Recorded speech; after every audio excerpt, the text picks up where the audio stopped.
Good afternoon, everyone. This is the Transformative Analytics session of the 2021 eHealth Summit. We're going to give it just a minute before we start as we let attendees roll in, and then we'll get started. Thank you.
Okay, we're about 2 minutes in, so I think it's time to get started.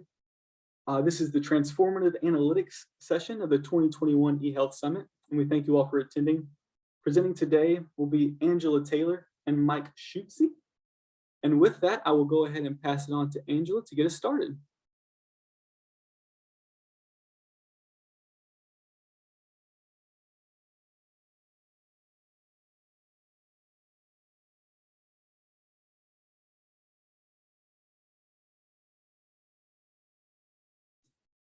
Angela, I'm not sure if we're hearing sound. Are you sure you're sharing the sound on that one?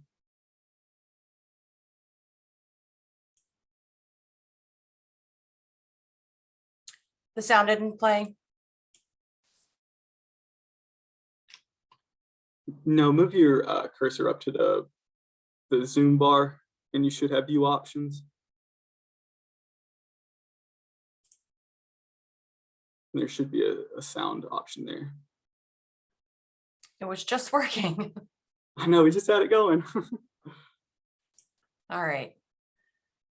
On the video, I'm sorry, which options? On the top on your Zoom bar, you should have some option of turning the enabling sound.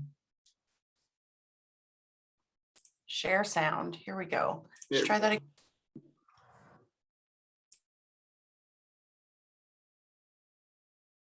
Hello, my name is Anthony Piagentini, and I'm the Senior Director of Provider Relations for WellCare of Kentucky. WellCare of Kentucky is a managed care organization that provides a portfolio of services to government-sponsored and commercial healthcare programs, focusing on underinsured and uninsured individuals. For more than 10 years, we have remained deeply committed to transforming the health of our community, one person at a time. By delivering results for our stakeholders, including state governments, members, healthcare providers, uninsured individuals and families, and other healthcare and commercial organizations. Our core philosophy is that quality healthcare is best delivered locally. The local approach enables us to give our members access to high quality and culturally sensitive healthcare services. I am pleased to introduce the Transformative Analytics session hosted by Mike Schutze. He is the Chief Analytics Officer for the Cabinet for Health and Family Services and the Office of Health Data and Analytics. This is the year of transformation when KHI emerged as a platform for population health analytics. This session will review the use of KHI in a predictive model for COVID hospitalizations and outcomes. We will also explore current initiatives to transform and enhance the quality of its data for analytics. We will end with an overview of the responsible use of clinical data and advances in patient-centered outcome research in the years to come. Please help me in welcoming Mike Schutze. All right, thank you all. That was a cool introduction. Welcome to an afternoon of the technology conference. We are all working through all kinds of hiccups. So I'm going to share my slide deck.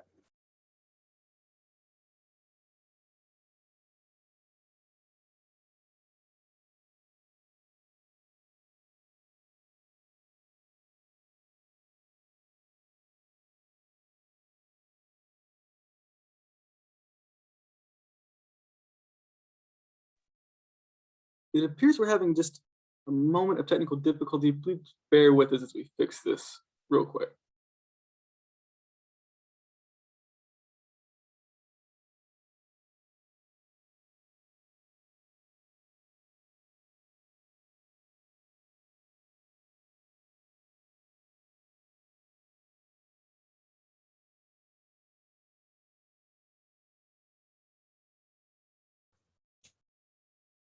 All right, that was fun. Can you hear me?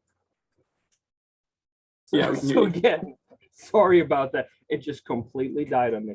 Zoom just closed.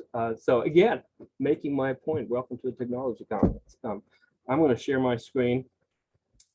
Just hang tight for a minute. I know it's after lunch for you. It's after lunch for the computer. It's after lunch for me. So all the controls have disappeared. Oh, that's interesting.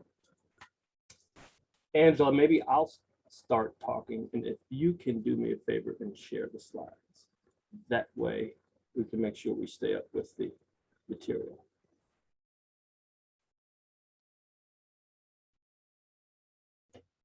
It's coming. There it is. Thank you very much. And again, apologies. Glad you're here. I know it's the after lunch crowd. 20 brave souls out there. I hope you can still hear me. If not, the chat is great. Let us know if anything gets in the way. So go ahead, Angela. Next slide, please.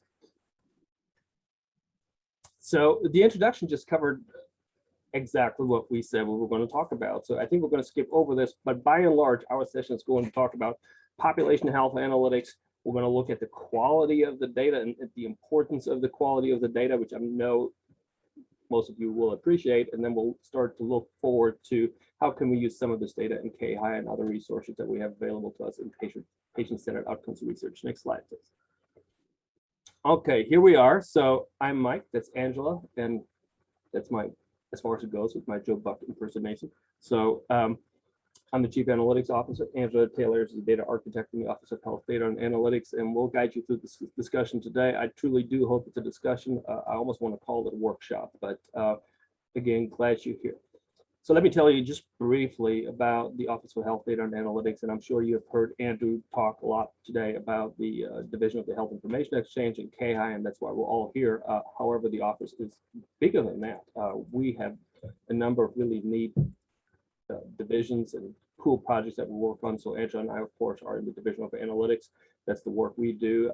We also have a division for the Health Benefit Exchange. That's our health insurance market. That's really innovative work being done in that field. Of course, Andrew and the team at KHI doing phenomenal work together with many of you in the room today. Thank you for participating. And we recently added the division of telehealth, and actually that is one of our competing sessions. Donna Vino's on the other line, giving her presentation. And if you get the opportunity, I know we repeat these sessions in the afternoon. I'd highly encourage you to attend that session with Donna, and she's phenomenal. The other role, or one of the many other roles we play in the cabinet, also we have Kathleen Hines, the Chief Privacy Officer for the cabinet in our division. So we cover quite a bit of ground. Next slide, please. Okay, so just a little bit of housekeeping. We said we had 55 minutes. I should have taken off about 5 to 10 minutes just for IT issues. So we really don't have that much time. I like to finish meetings with 5 because so many of us now live in this world of going from one virtual meeting to the next. It is only 55 minutes, and I understand we're going to hand you off to another networking opportunity. So we might just push it until the very end, but we'll see how things go. We would like for you to use the chat function to ask questions. And I think that's one of the really cool things about virtual meetings nowadays. Very different from in person. I regret that we can't see you in person, but on the other hand, having that function to ask questions that way, people often prefer that. So we certainly encourage you. We will actually stop twice. We'll stop about halfway, and Angela and I will go back and forth. We'll stop halfway, ask if there's any questions, punch them anytime, and we'll get to them. We'll look at them. We'll address them right there and then we'll get into some of the second half of our discussion, and we'll open it up for Q&A again at the end. So looking forward to a lot of engagement. All right, Angela, next slide. Okay, so table of contents. So what are we going to talk about today? We're going to talk about, and many of you will recognize this theme, Connecting Kentucky, Improving Healthcare. That's the KHI theme. So I'll touch on that just a little bit. I'm going to hand it then over to Angela to talk about analytics and our approach to analytics. We're going to look at data quality, its importance. How do you study data quality? What do we know so far? Then we'll take that first break, ask for some questions, get your input and feedback. I think that's always great. And then we'll start the second half, second 20 minutes or so. We'll give you a couple of use cases where KHI data was used over the past year to address so many of the questions that have come up around COVID and measuring COVID and outcomes. And I think you'll get a lot out of that presentation, if nothing else, just seeing an active use, real applied use of KHI data. And I think hopefully that'll be interesting. And we'll end on some just closing thoughts and another round of questions and answers. All right, so let's talk about just KHI briefly. And if you can go to the next slide, please. So here I'm going to start actually at the bottom of this list, and I think that's why we're all here. We all do the work that we do. I assume many of you are in healthcare. I imagine you're hospital administrators, you're nurses, you're doctors, you're practitioners in healthcare, in a healthcare setting, and really what we all care about the most is patient care and population health outcomes. I think that's why we all come together. We all do it in different ways, but that's certainly the end goal, and that's the mission that KHI has as well, or shares with all of us. Going back to the top, and if you had a chance to be at the keynote this morning, Dr. Felizi did a really great job summarizing the various milestones that have led up to the development, not only of KHI, but other HIEs throughout the country. And we all understand that KHI is one of the truly unique and best examples of how to go about setting up an HIE and make it meaningful to providers and also, of course, to our patients. You all know this already. Electronic exchange of data, it's forever evolving. It's a very innovative space. It's interesting to hear Andrew talk about it. Lots of you participate, most of you participate, I imagine, as providers. There's even healthcare organizations outside of Kentucky, especially those that touch many of our Kentucky residents. And ultimately, again, we end at the very bottom on public health reporting and patient care, population health. And I think, again, that's why we're all here today. Next slide, please. So just big picture, when you start reporting, there often arise a lot of ethical and moral issues, and for very good reasons. So I just want to reassure you, and those of you that are participating providers know this much more intimately than I do, but there are very defined, committed uses of KHI data. Primarily, it starts, of course, with treatment, payment, and operations of healthcare facilities and patient care, and that's absolutely why the system exists. There's some other protections in place around data aggregation and analytics and so forth by HIPAA and other federal and state laws. So we take that very seriously. The data is well protected. Andrew's going to spend some time on that later, but that is in the agreement. And again, that's just a moral imperative that data is protected and handled in a way that protects patient privacy. Next slide. Here also another excerpt just from the participant agreement, just so that we all have a shared understanding too. One concern, as I understand it from participating providers, has been, and this is true in other phases of healthcare analysis and so forth, is the interest by some organizations in comparative studies and analysis and transparency and so forth. KHI and the data KHI collects or facilitates the exchange of that data is not used for that purpose. So we just wanted to be very explicit before Angela and I start talking about specific projects and uses of data that these protections are in place. They're important. They're there for a very good reason, and we do take it very seriously. And I believe, Angela, with that, I'm going to hand it off to you.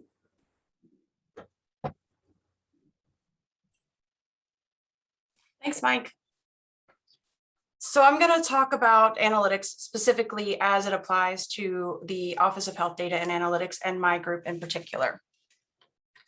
The first thing that we talk about in our group and discuss at ad nauseum sometimes with our project requesters is the difference between a report and an analysis, both of which are extremely important and necessary.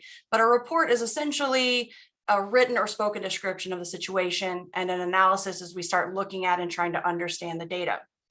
So unlike reporting, which focuses on compiling data, we try to guide our requesters towards doing an analysis, an analytic project. And we do that by trying to explore and interpret the data. Both of these types of projects rely heavily on the collection of data. The more data, the better, not just in one particular area, but as many different areas around a subject as is possible. So with that, I'd like to show you our current data system within the Office of Health Data and Analytics. All of this sort of spoken hub type of visualization here shows you all the data that we either have or are working on getting that we're trying to bring into our data lake, which is the analytic platform that OHDA uses currently. You can see that we're getting MMIS data, which is claims and encounter data. We also use Casper data. We get enrollment data from enrollment and eligibility group. We have vital statistics where we use birth and death certificates fairly regularly. Specifically, we use birth certificates when we need to link moms with babies, and that's a hugely important area of study for Kentucky in general. We have a little bit of Medicare data, and right here, this black box is what we're going to talk about mostly today, which is the K-high information.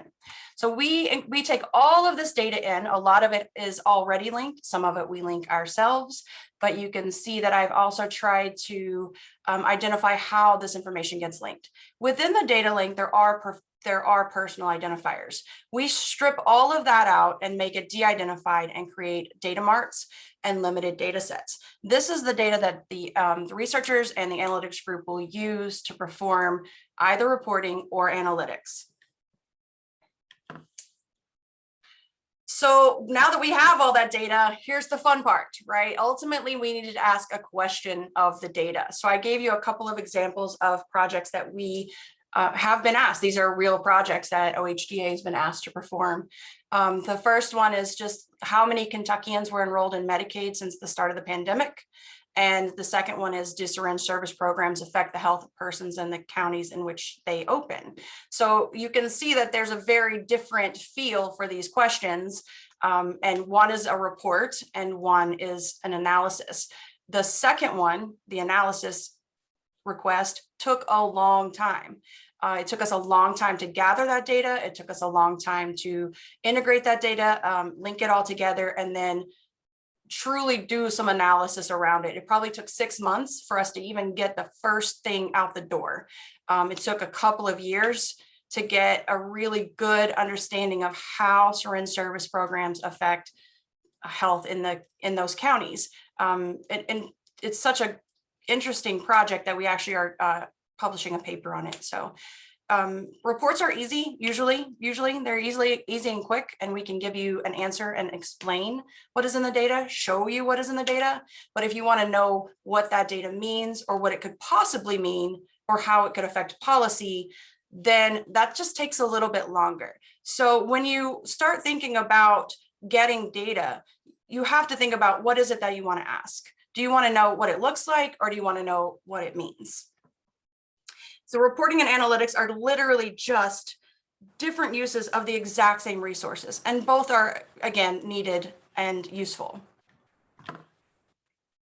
So now let's talk about the K-high data. So currently OHDA has been asked to turn the K-high data into a data warehouse. So something that we can report off of and do analysis on. So the goal of that is to initially to start with metrics. So K-high is huge. It basically doubled the size of my data within my servers. So it's rich and it's potentially extremely informative, but what's there? Is it good? Is everybody reporting the same? If not, are there things that we can do or suggest that would make this data better? So our first goal is to get that data in, and secondly, to see what's in there, right? Is there is there something that we can get some sort of understanding about the way that facilities are reporting to KHI that could help us.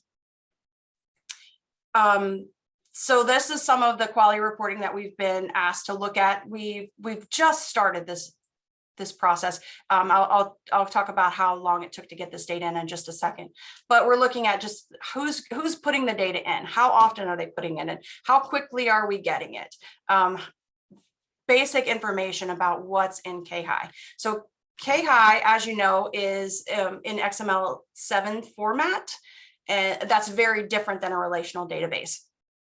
So our objectives with this project initially are to get the HL7 messages. Secondly, we got to split those messages up into relatable fields that we can link together and get some understanding for. And then third, we'll load it into the SQL Server database, into a relational database, into a data warehouse. There were so many challenges. This was such a difficult project. First of all, the HL7 format transactions, they're infinitely expandable and customizable. Different facilities can use the same segment for different reasons. They can put different data types in. Most of that is pretty good throughout the facilities, but just the HL7 format in and of itself. So not necessarily how facilities are reporting to a KHI, but just the actual format.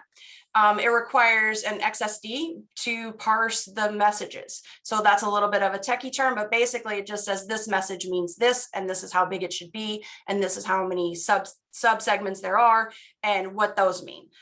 So not all records strictly followed that format. So we had some errors that we had to work through and trying to figure out how much to parse. The HL7 records for KHI are stored in a NoSQL database, which is a great idea. It's very available, it's highly expandable, scalable, no issues with storing that data in a NoSQL database. But putting a NoSQL database with all of that flexibility into something a little more defined and restrictive, like a relational database, is an issue. So some of the things that we ran into were like, you can expand those segments however long. So you have segment message 3, then you have 3.1, 3.11, 3.12. Sorry, I know I'm talking really fast, but that's how much we had to parse through. At some point, we had to decide the majority of people are only sending us through segment 3, so we're going to cap it there. And we're only going to bring in that data, but we're going to keep the rest of that data in case we need to go back for it. So it just gets stored in the XML format, but we parse the first few sections out into the relational database, into tables and fields. So how do we identify the useful segments? That's where the XSD comes in. That's where subject matter experts come in from KHI. They've been helping us quite a bit to understand what's in there. And then how do we use this data in the future? So we're considering using the OMOP common data model. I think Indiana uses it. I know several other states put their HIE data in this OMOP format. We're not there yet. We're still researching it. And like I said, this absolutely doubled the amount of space that my server uses. So it's just huge amounts of data. We get between 840,000 to over 1 million messages per day. And my database increases by up to 20 gig per day. And prepping that 1 million files and parsing them takes 12 to 15 hours per day. It's a huge undertaking. So some of the things that we're running into now are the linking and the de-identifying, because KHI uses its own index for persons and the rest of our data set uses a different one. So we are working through the issues with how to link those if data is missing. Sometimes you may have the date of birth, sometimes you may not. So that's a pretty intricate algorithm to try to link those things. And then how do we integrate that with the rest of the data that we use in OHDA and the cabinet in general? Now that we've done that, what kind of data marts can we pull out in a de-identified format to support analytic projects, not just reporting? Perfect, Angela. Okay. So I think it's great balance in this conversation about how do you want to use the data and the just enormity of the data that is there. It's innovative. Everybody wants to talk about it. It really has changed how analytics is done to the scale of it, the computing power necessary to do it. So this is where we stopped. We thought it was going to be a good place to stop. And I see one hand up. So Aaron Morris, I'm going to hand it to you. If you want to unmute and go ahead and ask a question, or let us know if you raised your hand by mistake, that's fine too.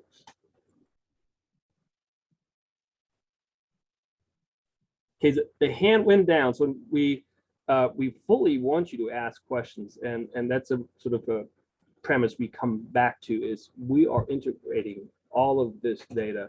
Yes, K-High has a lot of information in it. We also have, as you can see from the data lake model that we have, we're integrating that with other pieces of information.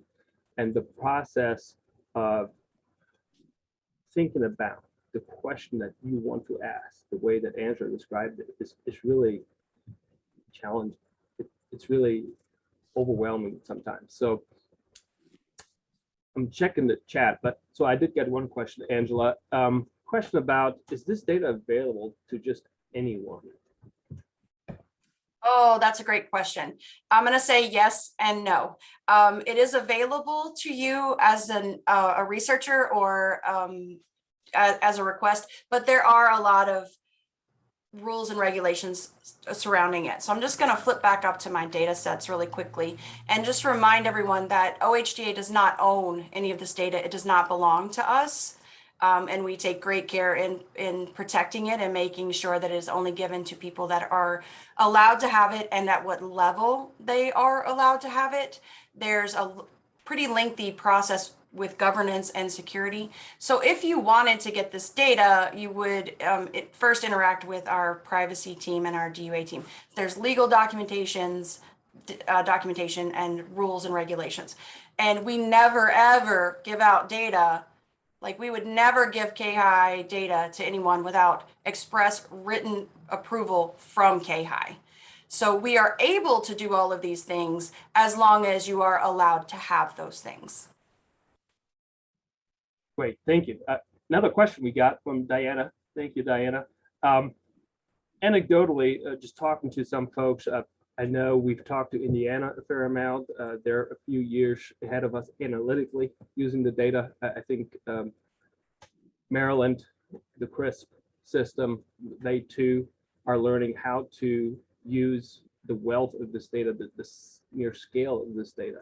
I think there's very few states, though. So Kentucky is certainly among the leading states in using HIE type of data for population health analytics. That's a great question. Angela, if you could go to the next slide after the Q&A, and we'll keep going. I will encourage you to continue to ask questions. Again, we kind of harp on this a fair amount. We love data, we work with data, we have a lot of access to data, we have the skills and resources in the office to analyze data, but it really comes to life when you talk to public health practitioners, physicians, doctors, program administrators that are really truly living this every day and that have very specific questions about how they can improve outcomes for the people they serve. So with that, we're going to give you a couple of examples, and I'm going to start us off with the COVID-19 hospitalization effort. Next slide, please.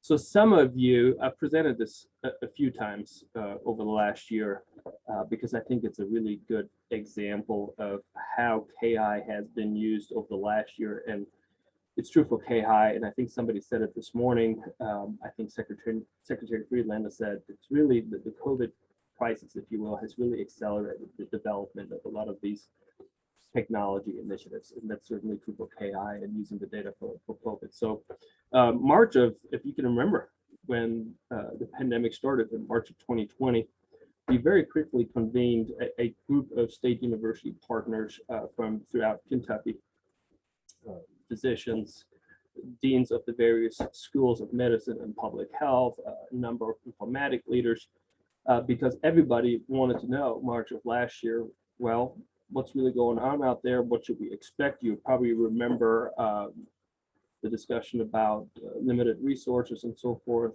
protective equipment.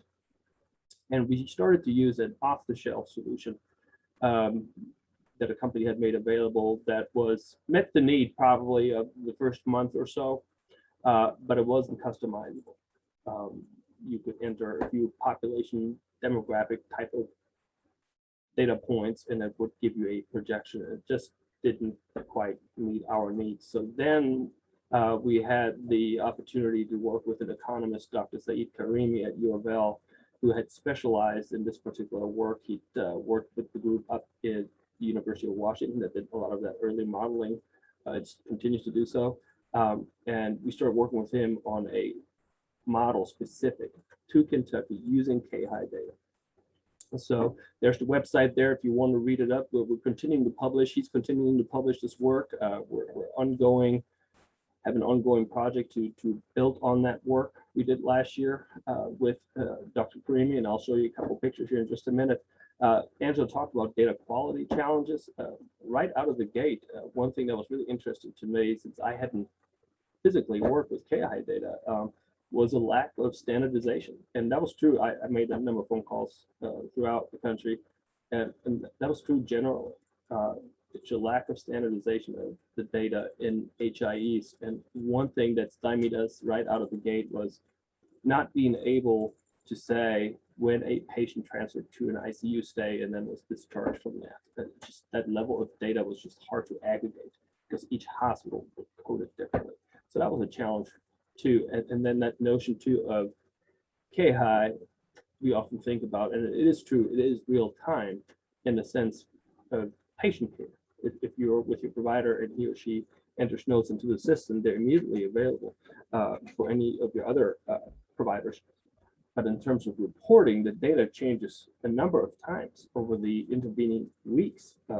So there were 2 or 3 weeks we had to wait, and there were updates to the record. The coder would eventually review the record in order to submit the claim, if you will, to the insurance company. So K-high records do change too as the patient goes through the different, parts of the hospital, if you will, but also after when the insurance coding and billing process starts. So that was interesting. Next slide, please. All right, so here's one example. This is old data now, but you'll remember this is at the end of last year we did this. And actually this reflects what we had to do when we started looking at the data initially. We was a learning curve for all of us, not to speak of the increase in cases, but we had to correct the data because we had learned that within the next 2 or 3 weeks, the number of cases from the preceding week would increase because of that lag in there. So we had to always correct the data going a few weeks back, and we developed an algorithm to account for that. And you can see over time that that was pretty darn close. We were spot on in most cases. And then obviously the most recent week when we just received the data, there was a gap between that red and yellow, red and blue line, sorry. Next slide. Here's a good example of why we couldn't use an off-the-shelf solution. By looking at the KI data, and this seems obvious now, I think, in retrospect, but each region, we had to find different regions of Kentucky to really monitor the pandemic, and we ended up using the hospital preparedness region, HPP. Each region of the state of Kentucky experienced COVID in a different way, at a different rate. Here's just 3 examples. Region 2, which is out in Western Kentucky. Region 3 is the greater Louisville area, and Region 4 is Lexington. Just looking at those 3, you can tell you have an undulating line with the orange there that went up and down. You have Region 4, Lexington was sort of more of a steady increase. And then Region 2, they peaked early, they kind of relapsed a little bit, and then they had a really steady climb there towards the end of the year. So only by looking at K-high data were we able to look at it holistically in that way. Next slide. So here's then some of sort of the math that goes into predictive modeling that you can use K-high data for. So you have sort of the quote unquote observed trend, which is a solid line. I know the pictures are small, you can't see it. Then you have, you still see the regional variation, and this is sort of the model fitting exercise where the light gray lines are all the different simulations. So we would run over 300 simulations every time to fit the model to the observed trend. And once you fitted that model to the data, you could then use that model to project forward. So these are just examples of that fitting process. And you end up using the median line to say this most accurately reflects what's currently going on. And we actually revise this model every 4 weeks, I think, at some point last year. Next slide. Okay, here's just interesting. Don't expect you to read it, but the reason why we wanted that model is so that we can manipulate it more and make it Kentucky specific. So there were 2 sets of parameters that we were using. At the top of the table, you see the parameters that came out of all the articles and research that were being published at a high rate last year, sort of documenting the COVID outbreak and susceptibility and incubation periods and so forth. So that came from the literature. But then the bottom half of the table actually used KHI data to say, what are some of these periods, infectious periods for people in Kentucky? And what you do in modeling is you sort of develop the median and the lower and upper bound, and that's sort of what you base your projection on. So this data came out of KI, and we couldn't have done this type of work without having that data available for researchers. Next slide. And this is what you end up with. Actually, I'm mixing a couple of things here. There's the 2 pictures show you graphs that Dr. Stack used, and he's very familiar with this work. Is the black solid line was the observed rate until that date, looks like about the middle of November. And then it had projections based on different sets of assumptions. So the red line would have been if there's no compliance whatsoever with whatever public health intervention were in place at that point. And given that trend, using the model, we would have projected that type of increase. And then you use different assumptions. Well, what if we have low compliance with public health interventions? We would expect for this to happen. And Dr. Stack would use this information to say, okay, where do we need to push? What can we expect? You remember how the cases develop differently in different regions. So it's helpful to know or have a sense where you expect there to be the next surge so you can redirect resources appropriately. So this is kind of cool. This is how we can use KI data. The other note, sort of the text left and right of the images just talks about the use of KI data and data like KI for comparative clinical analysis. Again, not comparing hospital systems to each other, but actually looking at outcomes based on certain interventions, and in this case, a public health intervention like mask wearing and so forth. So these systems at the federal level, there's a lot of money being currently invested in enhancing these systems, getting it into analytic databases like Angela described, which is a ton of work, and then make use of that data in a way that actually improves health and outcomes. And I think, Angela, I'll turn it back to you. Okay, thank you. Okay, so Mike just talked about using KHI for analysis, but I'm going to flip the coin back over and talk about using KHI data for reporting. So we use the National Notifiable Disease Surveillance System, or the NED system, to look at positivity in the state as well as lab reporting. So this is kind of how that works with KHI. So KHI informs NEDs. DPH uses NEDs to address the public health concerns. And then we assisted, OHDA assisted by making some dashboards so that's easier to use. And this helped track the positivity rate and the lab reporting quality. This is a dashboard that OHDA created for Dr. Stack and the DPH team. This is an example of a reporting dashboard. So the goal here was to say, this is the number of records that are in the NED system, who's reporting them, how often they're reporting them, and what kinds they're reporting them. So you can see that I have this long trend line over here for lab reporting, but on the left here, we've given you these sort of visual indicators. So if you get a red X, that means this lab is not reported in 7 days. So in the early days, there were some issues getting with the ETL process. So bringing the lab data into NEDs, and sometimes things would get stuck or they would fail, and then our positivity rates would look wonky because the records weren't in the system. So this was a way to allow DPH to actually do the work and understand the records that were in NEDS and which labs were reporting and which labs were having issues without having to fight through the data. So we did the grunt work, sort of. We did the back end pieces, which allowed them to then do their job. And you can see here, there's like a Kroger clinics that this is old data. So it has a yellow, so they had not reported in 3 days. So this would be a visual indicator that potentially DPH might need to talk to this particular lab. There's several options for looking at a specific lab or a specific test type. But again, this is a way for DPH to use KHI data for reporting.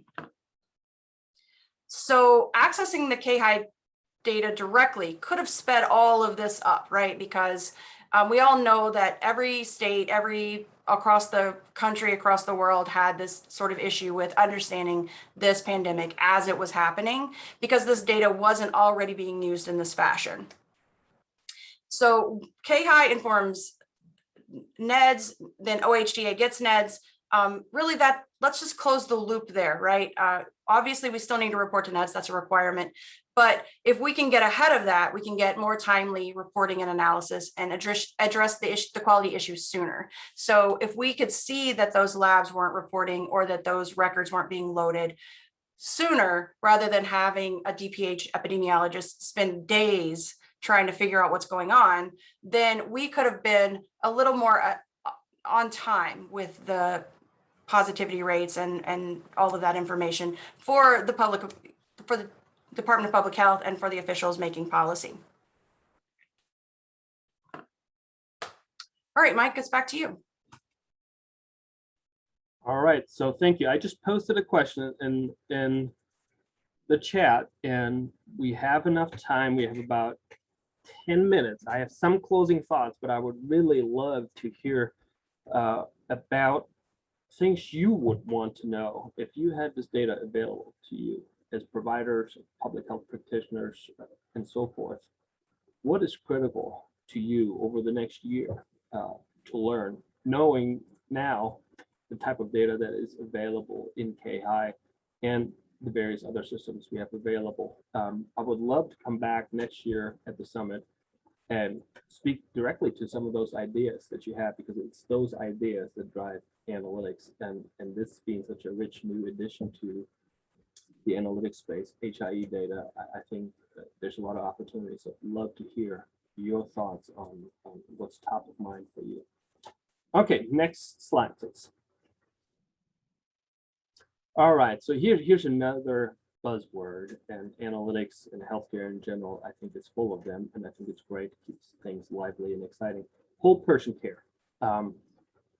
KHI is a big part of that, because KHI not only collects HIE clinical information, it also integrates other sources of information, and it is available to other agencies within state government, and I'm sure throughout your healthcare system, to inform your decisions on how to treat a person. So it's no longer this conversation about clinical practice, but also understanding where that person lives, what the risk factors are, how can you treat them, can you connect them to other resources.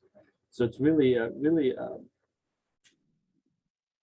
really changing how we do analytics. It's, in that sense, I'm overusing the term. We've been using data in silos. We've become very comfortable over the last few decades using insurance claims to say things about healthcare outcomes and insurance rates and so forth. But I think KHI really opens that up and gives us so much more data to work with to address the ever more complex questions about how people live healthy lives and manage the outcomes. So I see some questions coming. That's good.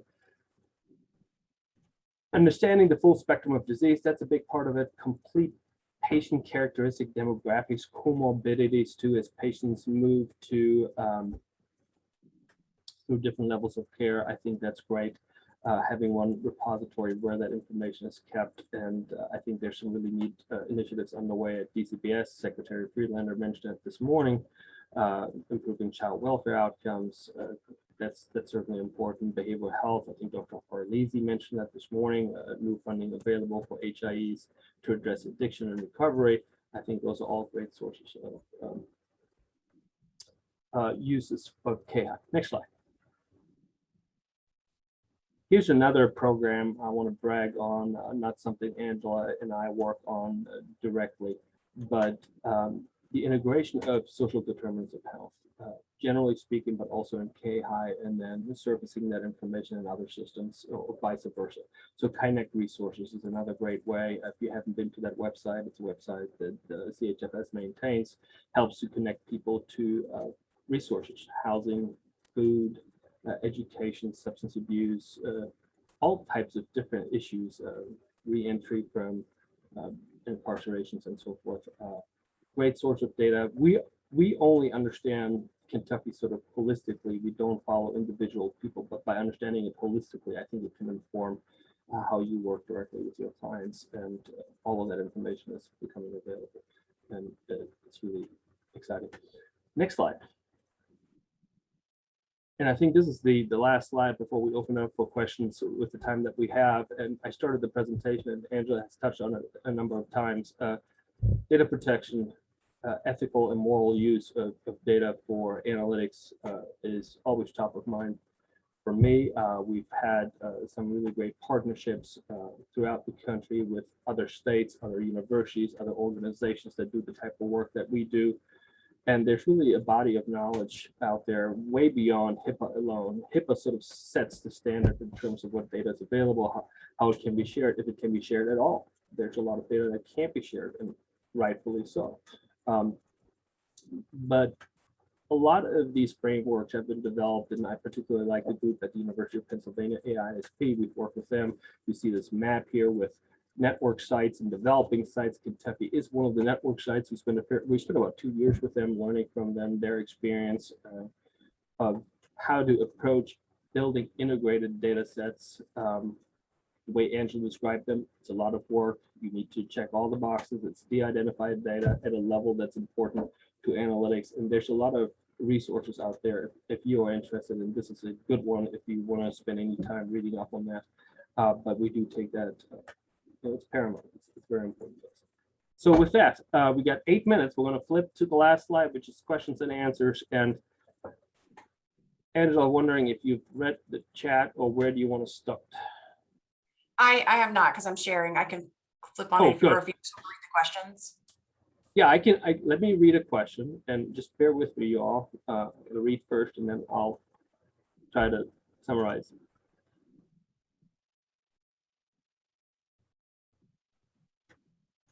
I think somebody commented on high-risk populations and the availability of data for high-risk patients and their needs. Angela, any thoughts on that as compared to, maybe your average young adult that is healthy? Well, we do study high-risk populations pretty frequently. We are very involved with the HEAL grant and the Modern grant, and with the core group. And the core group is the Kentucky Opioid Response Effort. So we study persons with opioid use disorder and substance use disorder, and they are of course at very high risk for complications with their health, being justice involved, being homeless. So we do actually do quite a bit with high risk groups. And the other neat thing about just thinking out loud and continue to ask questions if you like. High-risk populations back in the old days, 10 years ago. Fortunately, some of these illnesses are very rare. But as a researcher, public health practitioner, if you're dealing with a small group of individuals, it's hard to learn about outcomes and make any generalizable information or knowledge from working with 5 or 10. Oftentimes clinical trials are fairly small, and the generalizability of those trials is, it's difficult. Having systems like KHI and other HIEs makes that a lot easier. Data is collected somewhat passively, if you will. You don't have to enroll the patient per se in a clinical trial, but the information is collected, and you can observe their whole course of disease course and study it. without interfering in any way, shape, or form, obviously protecting the privacy of the patient and so forth. But it is a means of doing clinical research without the active recruitment of patients. Although I'm probably getting myself in trouble by saying that because I actually have not worked in that field of clinical trials, but it is a way of collecting a lot of information about a large population. Okay, let me see. I got one more question. Let me read it quick. Oh, yeah. Related question, Angela, and maybe you can chime in. The question reads, do you study cohorts having specific medical conditions, for example, diabetes and asthma?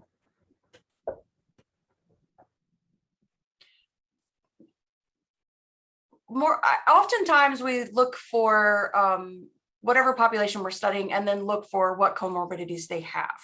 So if we're seeing, like for instance, just with COVID, seeing people with some sort of respiratory comorbidity or hypertension or some sort of heart disease, we look at it more in that fashion. We don't generally start with the comorbidities in particular. But that's definitely something, if you wanted to know of the data, we would certainly could ask of the data. I'm not sure if that answered your question. I hope so. If not, please let me know and I'll try again. Yeah, please follow up either today or even if you go to our website, if you just Google the Office of Health Data and Analytics, you'll find us pretty quickly, and it has contact information on it too. In those cases when diabetes is the principal diagnosis, sure, we can study the diabetic population. The cabinet, in fact, publishes a report every 2 years on diabetes. We have not yet used KI information and to support that project, but certainly it's an option. I mean, that's kind of what's so neat about this system. You can ask just about anything you want and help us all better understand how to better serve Kentuckians and others. So, all right. So I promise you guys we'll finish with 5. We're actually at that point now. I appreciate you all coming. I'm going to check one more time just to see if any questions are coming in. From what I understand, first of all, thank you for coming right after lunch. I know that's a hard session to go to, particularly on a computer nowadays. Appreciate you coming. Please reach out. Let us know what you thought, what your questions might be. Just to keep the conversation going between now and next year. Again, I don't know the type of work we'll be doing with KI. We're sort of in the infancy of understanding that data better, getting it ready for analytic purposes, but certainly love to hear from you. We're sort of a community of like-minded people, so reach out. Again, if you're still thinking about what next session to attend, I'd highly encourage going to Donna Vino's session on telehealth. She's fantastic. And with that, maybe Angela, one last comment, any thoughts, parting thoughts for our peers? Yeah, I think that the COVID pandemic has just shown that the need for this data is imperative and is sort of a moral obligation to help DPH address any crisis that could come up in the future. Wonderful. Thank you. Thank you all for coming. Thank you for the thank yous in the chat. Stay in touch, reach out, and we'll talk to you soon.